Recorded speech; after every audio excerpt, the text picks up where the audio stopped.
In Haddon Ridge, Georgia, the fear doesn't shout. It smiles behind a badge. Evelyn Monroe, 70 and still unshaken, didn't expect a welcome when she moved back. But what she got was something colder, a smirk from a cop, a thinly veiled warning. And yet, she didn't flinch, because what the town didn't know was that Evelyn wasn't alone. And the woman they tried to intimidate? She once raised a daughter who now commands silence like a weapon. Stay close. This storm brews in whispers. The air in Haddon Ridge smelled like sweet tea and quiet fear. Evelyn Monroe adjusted her old blue coat as the cruiser slowed beside her. The patrol car didn't turn on its siren. It didn't need to. The polished black paint and gold star on the door already spoke loud enough. Officer Rourke leaned out, his mirrored sunglasses catching the morning sun and blinding for just a second. "Morning, Mrs. Monroe," he drawled. His voice always felt dipped in molasses and menace. Evelyn nodded, slow and deliberate. "Officer!" The cruiser matched her pace as she continued walking, her worn shoes tapping steadily against the brick-paved sidewalk. The coat around her shoulders flapped lightly in the breeze. Faded, frayed near the cuffs, but intact. It had once shielded her husband from the rain on the Selma March. Now it shielded her from something colder. "You know," Rourke said, "town council's made some changes. We're rolling out a new safety contribution program. Helps keep things nice and orderly." His smile didn't reach his eyes. "I see," Evelyn replied, not breaking stride. "You own your home, don't you? Corner lot on Magnolia?" Evelyn turned her head slightly, just enough to acknowledge the question. "Since 1978. "Well," Rourke said, "we'll be issuing guidance soon. Voluntary, for now. For folks who want to keep Haddon Ridge safe." His tone curled around the word safe like it held a different meaning entirely. They reached the cafe, Penny's Cup, where autumn leaves had been swept into neat piles that the wind kept trying to scatter. Inside, small groups murmured over coffee and half-finished pies. No music played, just the occasional clink of ceramic and the hum of forced pleasantries. Camilla Reyes sat at a table by the window, typing half-heartedly on her laptop, her eyes darting more than her fingers moved. She paused, sensing tension outside. Rourke tipped his cap and muttered, "Stay warm, Mrs. Monroe." Then louder for others to hear, "This town's getting younger, Mrs. Monroe. Some folks don't belong in the middle of it anymore." The cafe bell jingled as Evelyn entered, passing Camilla, who blinked and hit record on her phone almost by reflex. Evelyn gave a courteous nod to the barista, ordered her usual black tea, no sugar, and sat by the far wall where the morning light couldn't quite reach. Her fingers curled slowly around the warm ceramic cup. Camilla kept glancing at her, curiosity blooming like ivy. A moment later, Mr. Haynes shuffled in from the hardware store next door, nodded to Evelyn, and sat beside Camilla without invitation. "You knew?" he asked. "Sort of," she said, covering a story that might not exist yet. Haynes chuckled. "Then you're in the right place. You might want to pay attention to her." He motioned toward Evelyn. "She's older than she looks. In spirit, I mean." Camilla turned, just as Evelyn took a slow sip of her tea and slipped her hand inside her coat. From a hidden inner pocket, she pulled out a photo, creased but well kept. A young girl in uniform, eyes determined. The name tag read, A. Monroe.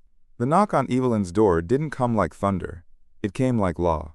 Quiet, certain, and already too late. 2 days had passed since the cafe encounter. The sun dipped low behind the Georgia pines, casting long shadows over Evelyn Monroe's front yard. Her modest home stood still under a bruised purple sky, its white porch railings freshly scrubbed, though now one planter lay shattered in the flower bed. The American flag hanging at the corner of the house stirred faintly, its colors dulled by too many seasons. She'd noticed the graffiti before she reached the porch. Thick black letters scrawled across the siding. Outdated. A crack had split one of her ceramic planters, the one her late husband had painted decades ago. Dirt spilled like spilled secrets across the steps. She didn't curse, didn't gasp, just picked up the broken halves and set them down gently, as if they could be mended. Inside, she folded her coat carefully and placed it over the chair. As she turned to draw the blinds, the first flash of red-blue light lit up the windows. It wasn't sirens. Not yet, just the silent presence of authority. She opened the door before they knocked again. Officer Rourke stood on the path, smug as a summer snake. Beside him was a younger deputy, barely 30, jaw clenched, eyes darting. Sloan. "Evening, Mrs. Monroe," Rourke said. "We've received a complaint." Evelyn didn't step outside. "From whom?" "Noise disturbance, and threatening a city official." Her voice didn't rise. "I've been home all day." "Well, that's not how it reads on the report." Deputy Sloan shifted uncomfortably, glancing at the report he held but not opening it. "I'd like to see the paperwork," Evelyn said, folding her arms. Sloan looked to Rourke, who shrugged. "You can see it down at the station." They stepped forward. Sloan hesitated. "I'm asking again," Evelyn said, staring directly into Sloan's eyes. "What are the charges?" He swallowed hard, hand trembling as it reached for the cuffs. "Disturbing the peace, ma'am." The metal clicked around her wrists, cold and too tight. Her coat snagged as Sloan turned her toward the cruiser, tearing at the seam. She said nothing, even as her shoulder pinched, even as Rourke whispered, "Should have known better than to stir the water." From across the street, a figure moved. Camilla Reyes, coat hastily thrown on, phone already in hand. She raised it as Evelyn was led to the car. Capturing the moment, her posture remained unbroken, eyes clear, jaw set. A frame of defiance in a town that liked its women small and silent. "Hey," Camilla called out. "What is this?" Mayor Bellamy's aide, a man named Connor, appeared seemingly from nowhere. "Miss Reyes, I suggest you lower that phone." "It's a public street," she snapped. "And yet you're not from here," he replied smoothly. "I'd hate to see your assignment cut short." The patrol car doors shut with a soft finality. Camilla watched it drive off, hands shaking. Her post went up seconds later. Photo, caption, location. Within an hour, it vanished. Removed without notice, flagged for sensitive content. At the Haddon Ridge Police Department, Evelyn sat calmly in the booking room. The overhead lights hummed like old secrets. Sloan avoided her gaze as he filled out the forms. "This isn't my first cell," she said quietly. When the officer nodded toward the phone, Evelyn picked up the receiver slowly, deliberately. She punched in the numbers one by one, the pads of her fingers steady despite the ache in her wrist. As the line rang, her lips parted. Alina, a black SUV, sat quietly outside Haddon Ridge City Hall. Its engine was off, but inside, something far more dangerous was warming up. The fog wrapped the sleepy town in a dull hush, softening the edges of buildings and muting the usual pre-Thanksgiving bustle. Banners hung half-heartedly between lampposts, their reds and oranges dulled by mist. Downtown shops remained shuttered longer than usual, as if the town itself hesitated to begin the day. Inside the SUV, Alina Monroe didn't move.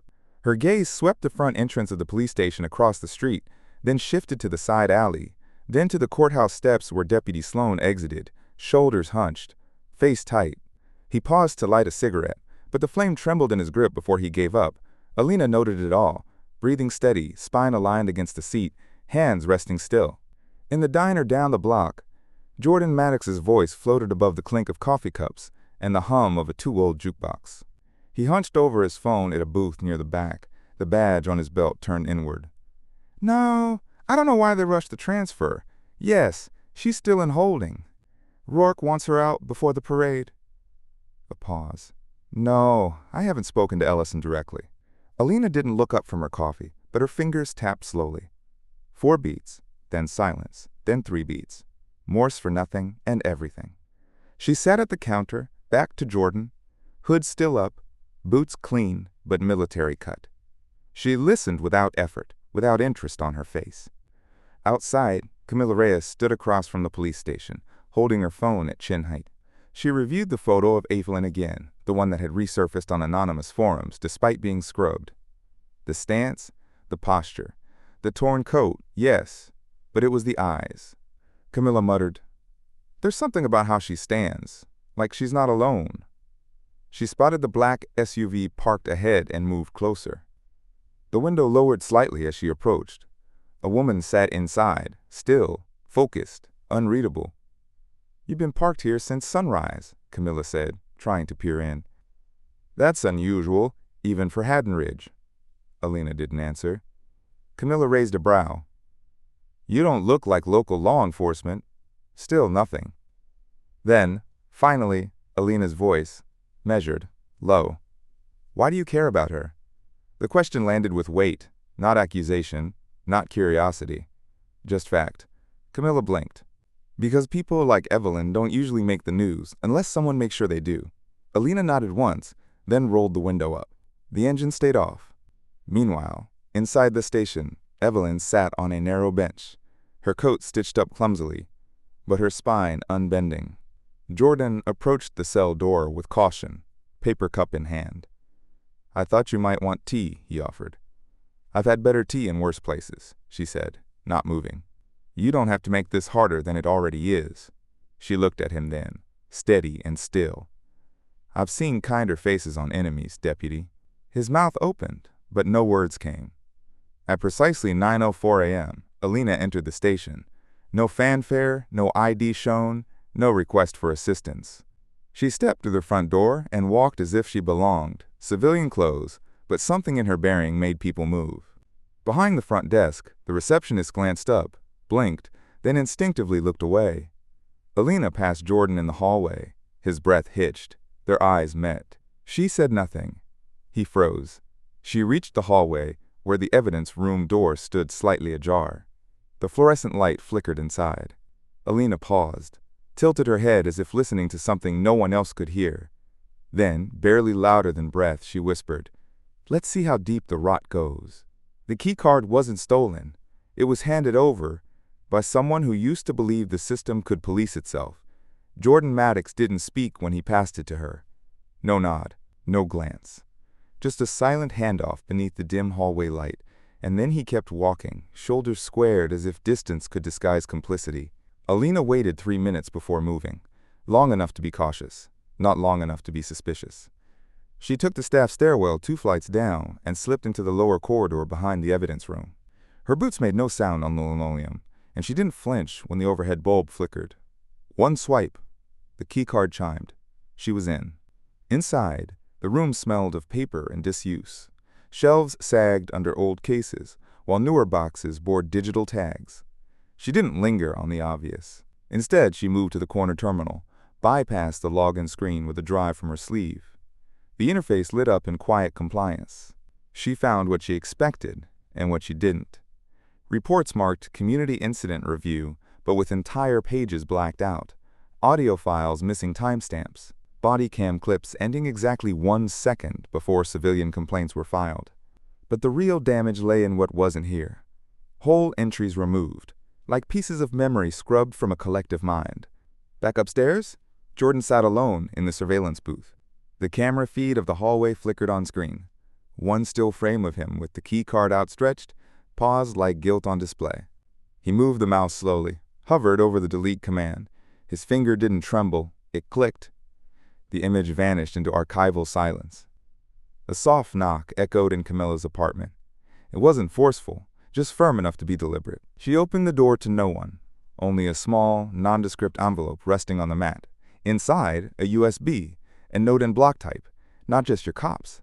She slid it into her laptop. The screen filled with file names, unfamiliar precincts, officer rosters, unreported incidents, dated photos, internal emails. Her breath hitched as one image loaded, a young black man pinned to the ground, time-stamped just weeks before Evelyn's arrest. A thud outside drew her gaze. Jordan stood by his truck across the street, arms crossed, eyes tired. She didn't hesitate. Why you? She asked, walking straight toward him. Why now? He leaned against the door, not meeting her eyes. Because I watched someone handcuff a woman who could have taught us all what justice actually means. Camilla's jaw tightened. You helped her. I'm not proud, he said, but I'm not blind anymore. He turned the ignition, didn't wait for her to respond. Back in the evidence room, Alina copied what she could, cross-referencing badge numbers, timestamps, district records. She encrypted it all, then sent it out through a VPN chain so tangled it might take weeks to follow. But someone, somewhere, would see it. She looked at one last document before she left, an old precinct memo referencing, quote, coordinated discretionary actions across border towns. The language was coded, but the implication clear. This wasn't just Haddon Ridge. It never had been. That night, Evelyn's porch light flickered twice before settling. She sat inside reading, her coat freshly sewn, the tear hidden. Across the street, a black sedan pulled to a slow stop. Tinted windows concealed the man inside, his suit crisp, hair silver at the temples. He held a tablet displaying Alina's military file, pages scrolling as a voice fed through his earpiece. "She's not just a problem," he said into the mic, eyes on the house. "She's a message." Evelyn walked free, but not because they gave up. It was because they were about to try something worse. The courthouse door didn't creak when it opened. It sighed, like it knew it wasn't the end of anything. Evelyn stepped out into the gray drizzle of Thanksgiving morning, her shoes clicking softly against the wet concrete. No reporters, no escort. Just the quiet crunch of fallen leaves beneath her steps as she walked the 12 blocks home. In her arms was a paper bag containing her belongings. Inside, her coat, folded neatly, freshly laundered. She took it out under the overhang of a closed bakery, ran her fingers over the fabric. The tear was still there, along the left seam. A reminder they didn't fix what they broke. They just made it smell clean. Across the street, a curtain shifted. A man paused while raking his yard, unsure if he should wave. He didn't. But he nodded, almost involuntarily. Evelyn returned it with a glance. Meanwhile, Alina had already moved. A silver flash drive changed hands in a nondescript parking garage outside Atlanta. No words, no signatures. Just a silent exchange between a woman in plain black clothes and a federal agent who looked like he hadn't slept in 3 days. He checked the drive, looked at her, and swallowed hard. She didn't blink. Camilla sat in her apartment, the glow of her laptop reflecting off her glasses. Her article was short, deliberately so. Just enough to expose something was rotten, without giving away everything. Names were redacted, quotes paraphrased. The headline was a whisper, not a shout. But it was enough. By mid-morning, it was trending. At the station, Jordan Maddox opened his locker to find an envelope. No return address. Inside, a single sheet of paper. No threats, just a line in bold type. "You're on the list now. Pick a side." Back on Sycamore Street, Evelyn reached her porch. She placed her coat on the hook by the door and boiled water for tea. The house was still. She didn't turn on the radio. The first knock came just after noon. Reverend Amos stood on the step, holding a warm pie. "Apple, not store-bought," he said. Behind him, Mrs. Patel and her twin sons carried flowers in repurposed jelly jars. "No speeches," she said, "just presents." More came. Quiet men with tools, women with dishes, teenagers pretending they had something to fix. They stood on the porch, wiped their feet, entered without asking. Some stayed, some left, but they came. When asked, "You okay?" Evelyn never said more than a soft nod or a murmured, "I'm all right." It was enough. The town square remained empty that afternoon. The parade had been canceled due to inclement weather, but everyone knew better. Yet by dusk, a new kind of gathering had formed. Outside Evelyn's home, a circle of candles flickered against the drizzle. No chants, no signs, just faces. Some old, some young, all changed. Camilla stood near the back, phone off, watching. Her own phone vibrated later that night. She didn't recognize the number, but the message was encrypted, sent through layers of protection she'd only seen in whistleblower leaks. Attached, a single photograph, an unmarked warehouse, chain-link fence, a digital timestamp, 12 a.m. tonight. The caption read, "The real files live here. Some battles happen in courtrooms. Others begin with a woman in a borrowed coat, standing still while the world around her burns." The raid didn't sound like sirens. It sounded like doors unlocking. Quiet, precise, inevitable. At 12:03 a.m., the chain on the warehouse gate snapped with a single twist of Alina Monroe's gloved hand. No shouting, no crash of boots, just motion in the dark. Men and women moving in unison, black-clad, eyes sharp, every step informed by truth that had been buried too long. The files weren't hidden well. Maybe they never were. Maybe they didn't think anyone would look this hard. In a back room, behind a false wall, Alina found what they'd come for. Payroll records tied to shell corporations, off-the-book body cam footage spliced cleanly at key moments, and a list, names of towns, officers, payouts. Patterns across 3 states, all signed by the same hand, Ellison. Back in town, the courthouse lights flickered on at 3:15 a.m. FBI agents moved swiftly. Camilla stood across the street, phone in hand, gloves tight against the cold. She didn't zoom in. She didn't need to. The image of Mayor Ellison being led away in cuffs, Rain spotting his lapel, said enough. No more smirk. No more speeches, just silence, and the weight of consequences finally arriving. At 4 a.m., the state attorney general arrived at Evelyn Monroe's porch. She didn't open the screen door. He introduced himself anyway, asked if he could come in. She didn't nod, didn't shake her head, just waited. He tried again, offering apologies wrapped in formality. "You made time now," she said. "Not when it counted." She closed the door softly. The knock didn't come again. By dawn, news vans were circling but kept their distance. Evelyn sat on her porch with tea in hand, her stitched coat draped over her shoulders. She didn't wave to the cameras. She didn't speak. Camilla didn't chase her for a quote. Instead, she stood at the front of the library steps that afternoon, reading the final paragraphs of her article aloud to a gathering of townspeople. Jordan was there, not in uniform. Reverend Amos nodded from the back. A few children held candles. The drizzle had stopped, but the air was still heavy, like the town hadn't yet decided how to breathe again. Camilla's voice didn't waver. She reached the final line, then paused. Just enough to let it land. "Justice came quietly," she read, wearing her mother's eyes. Evelyn looked up for the first time. She didn't smile, but something shifted behind her gaze. Long before the sun disappeared, a black SUV pulled onto Sycamore Street. Alina didn't get out. She didn't honk. The vehicle idled for a moment before easing away, tires whispering against wet asphalt. In the back seat, folded neatly, was her mother's coat, freshly stitched, clean and whole again. She never raised her voice. She didn't have to. Evelyn's silence, steady as pine and sharp as memory, turned an entire town inward until it saw itself clearly. Sometimes, justice doesn't arrive with sirens. It arrives wearing the coat of a woman they tried to erase. Because when you underestimate a mother, you forget who taught the warriors how to stand. If this story stayed with you, share it with someone who still believes dignity is quiet and unstoppable.